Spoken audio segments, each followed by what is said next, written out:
GTA 6's trailer is confirmed for December, so the game can't be more than, I don't know, like, maybe a year, 2 years, maybe even 3 years away. But I'm here to talk about one simple question.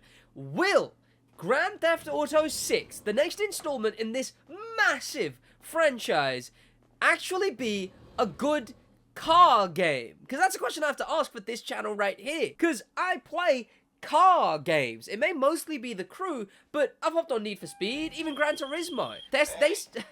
They still do the annoying phone calls? Really? But as someone who plays car games, is there a possibility that I could make GTA-related videos on cars from Grand Theft Auto? Because most of them are based on real-life cars, which that's a whole other conversation on whether Grand Theft Auto will have real-life cars.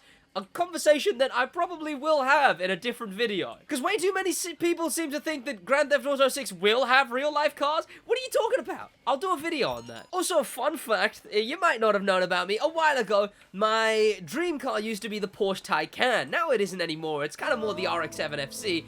But this thing right here, the Pfister Neon, this thing is the reason my dream car used to be the Porsche Taycan. I used to play this thing, my mate was like, you know this thing is a real car? And I was like, I did not know that. And turns out it is. Turns out this thing was the Porsche Taycan. But if I had to pick between this or the Porsche Taycan, I'd rather a Pfister Neon than I would a Porsche Taycan. But let's get in something a bit more car guy-y. Now, if you didn't know, Grand Theft Auto is so insanely car culture ridden. I assume people already know these kinds of things. But if you go into the smaller creator side of racing games, which of course I was most definitely a part of before, especially when it comes to smaller content creator racing game streaming, there is a massive leaning in on Grand Theft Auto. When I used to stream The Crew 2 way back when, most of the smaller streamers, maybe they'd hop on The Crew 2 every now and then, but for the most part, it would be GTA. The GTA car meet scene dominates smaller racing game streaming.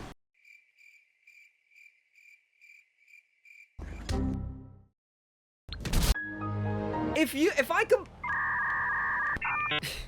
By the way, I am ill, so mind my voice is annoying enough normally, but yes, because I'm ill, it's probably a bit more annoying. If I compiled every smaller streamer from, I'd say 5 viewers to about 30 viewers, there would be mostly Grand Theft Auto car meets. It's because Grand Theft Auto is the best racing game to allow you to be able to play with other people, because The Crew limited to 8 players in a lobby, 4 in a crew. Even Forza does have its limits. It's very big when it comes to playing with other people, but does have its limits. Need for Speed, I think, is also minuscule when it comes to playing with other people. A single Grand Theft Auto lobby can be so many people. So it makes it easy for those content creators to get a bunch of people in the game, and a large part of that smaller streaming audience is, streamer, can I play with you? Can I play with you, streamer? And Grand Theft Auto is the best game to be able to play with someone. That being in the form of a car meet. That was terrible. That was terrible. These physics suck. Maybe that'll get me some backlash. I don't care. Because I said these physics suck, and people were like, what are you talking about? They're way too slidey. What are you on about? They're not slidey until they all of a sudden are, extremely. Now, Grand Theft Auto 6, on the other hand, I think there's massive potential there. Because it's going to be a very far in the future game, so biggest likelihood is that it features cross-progression. PlayStation is the only company that charges for cross-progression. We know that from the Epic Games lawsuit a while ago. So, we'll know that it's easy to do for Xbox and PC, and they have the money to pay PlayStation to be able to add cross-platform. If I said did I say cross-progression? I might have said cross-progression. Cross-progression. I meant cross-platform. I mean, both would help. But cross-platform is going to make it so much better for everyone who wants to play with the streamer. I played with the streamer. Because you're going to be able to join the streamer from any of those platforms. It's going to be big for that, and hoping it does have that, I suppose. It's been in development probably longer than cross-platform's been mainstream, because Fortnite was the one that really brought cross-platform to that mainstream. And I would assume Grand Theft Auto 6 has been in development for prior to 2017. Or whenever it was that Fortnite specifically popularized the cross-platform rather than just Fortnite started. Dude, you can't be trick shot at the final field count. Oh! This is a beautiful road, by the way. I am loving this. Oh, ow! This is a great road. Another big thing is the way that this game isn't a racing game, I suppose. I did describe it as a racing game previously in this very video, but a big thing is the way that this thing isn't a racing game. It's I don't even know what you'd call it, an action-adventure game, I suppose, because it's more an imitation of real life. There's suburban areas, you can get out your car and go wherever you want. The car's what was that? Why would he do that? Why would he? And he went back in the same lane. This isn't a lane, is it? That's like a cycle lane. Why would he turn into there? Why? Why? Why would he do that? That made no sense. But that made absolutely no sense. Why did he? This game has never changed. Why did he just randomly turn right there? It made no sense. Who's Mutt? What is going on? But this game being such a more of a city life kind of game, rather than just this game being this kind of city life kind of game is a lot better than the kind of not being able to leave your car just in your cars kind of games that Forza, Need for Speed, and The Crew are. This game allows people to sort of embrace that city life in an almost cringe way, in a role players kind of way, right? You get to be this big old criminal with cars. You can go through these cities, you can go shopping. Oh god, this really is a game from 2013. I can't wait to see the brand new Parallax maps, because that's shoddy. You know, you go to your garage, you get a car, you ring someone to come deliver your car. You have all these aspects that make it feel like something way more appealing to those car guys. And I think Grand Theft Auto 6 is going to have that in boatloads, because we already know that Grand Theft Auto 6 is going to be a very, very realistic, I suppose, game. As much as realistic as Grand Theft Auto can be, in that sort of imitating real life. We've seen a bunch of different features in those Grand Theft Auto 6 leaks way back when that were very akin to little details that someone would do in real life. So I expect many new things that would be akin to something you actually have to do to your car in real life. Now, I don't know if you have to fuel your car up. I think that would always just be too annoying of a feature to add, having to fuel your car up. But I do think instead they'll have sort of more intricacies when it comes to, which one was this in, 2? Yeah. Like I was talking about earlier, right? Like, you've got cars, but then you've got this kind of areas, the garages, where people can live that sort of owning this many cars life, rather than just driving the cars like Forza, like Crew, like Need for Speed. And like I mentioned, being in Miami, I expect Grand Theft Auto 6 to be doing that in boatloads as well. Just so much as well. Quick note from Sid later into the video, don't ask why I'm in an oppressor. You may notice I have a mustache right now. That's because I'm doing Movember, a charity month where you raise money for men's mental health.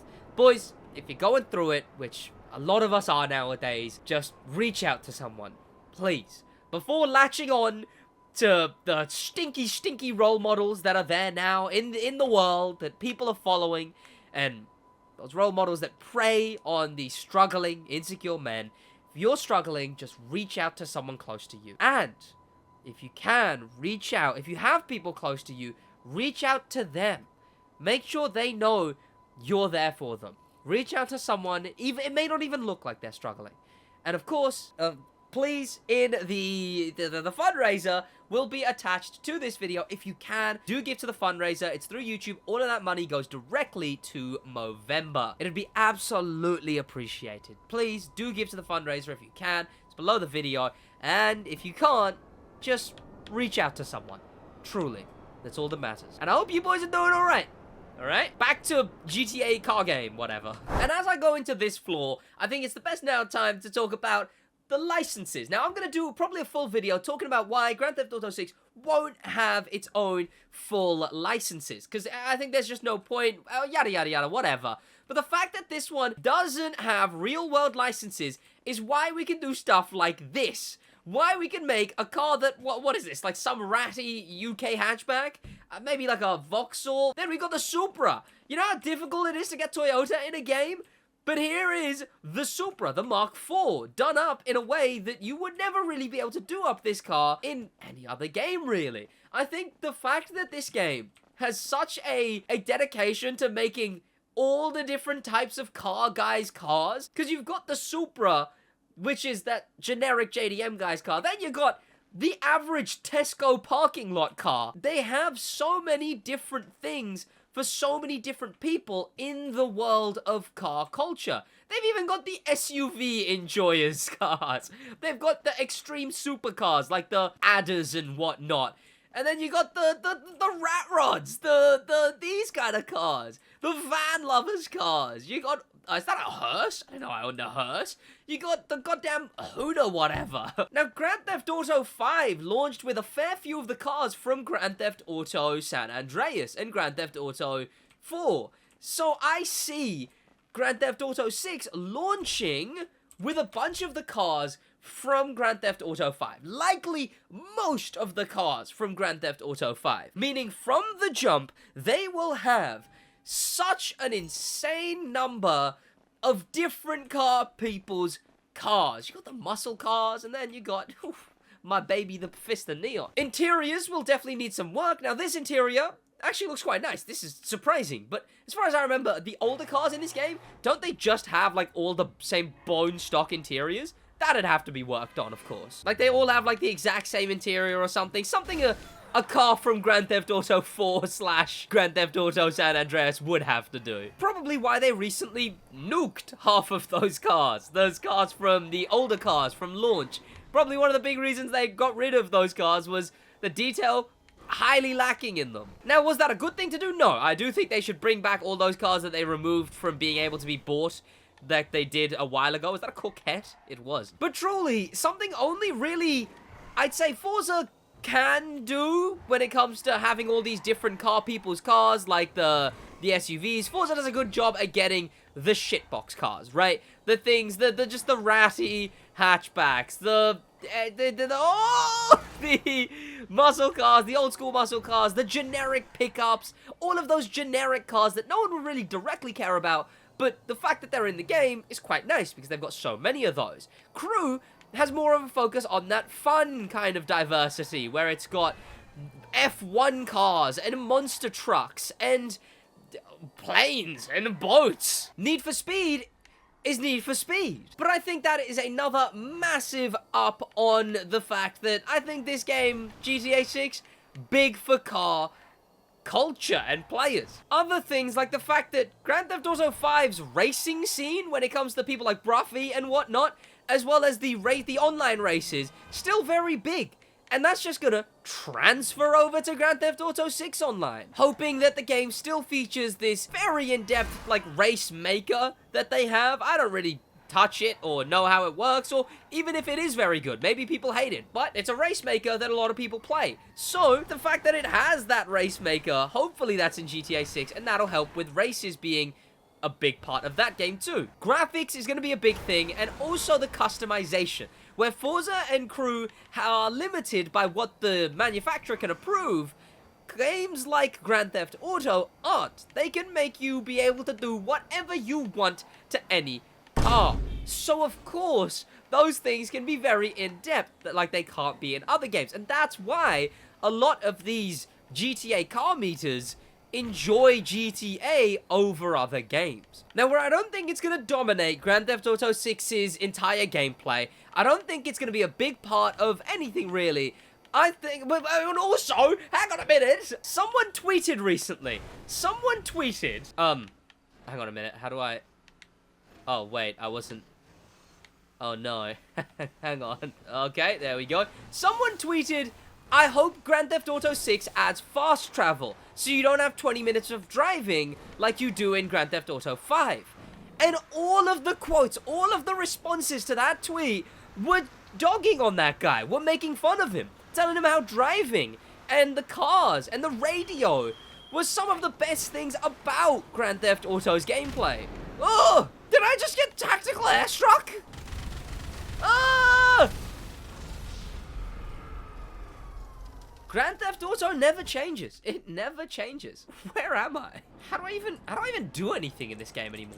One thing which is going to be a massive gripe on Grand Theft Auto 6 is if they keep the goofy futuristic things, like some of them were fun, like that DeLorean-like thing, right? And the thing that goes underwater, like from James Bond. But if they keep stuff like the Oppressor Mark II, I will say that's going to be a massive, massive stain on Grand Theft Auto 6 as a car game. That's going to be an insane stain. I think that is going to be an overall entire negative if they keep stuff like this. The Oppressor Mark II, the Oppressor Mark I, any of them. Do I? No, surely I don't. I mean, why not, right? That didn't...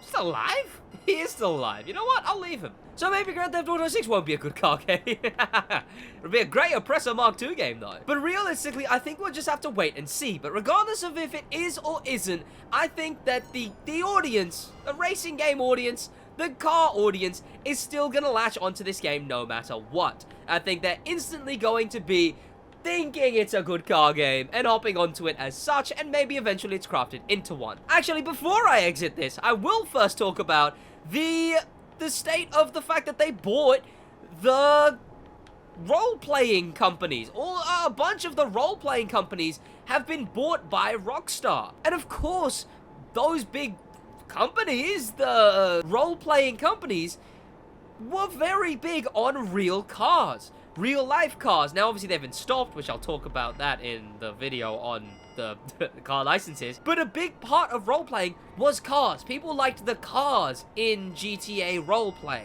So I imagine a large part of this whole thing is going to be them making the cars, helping the cars be what they need to be when it comes to Grand Theft Auto.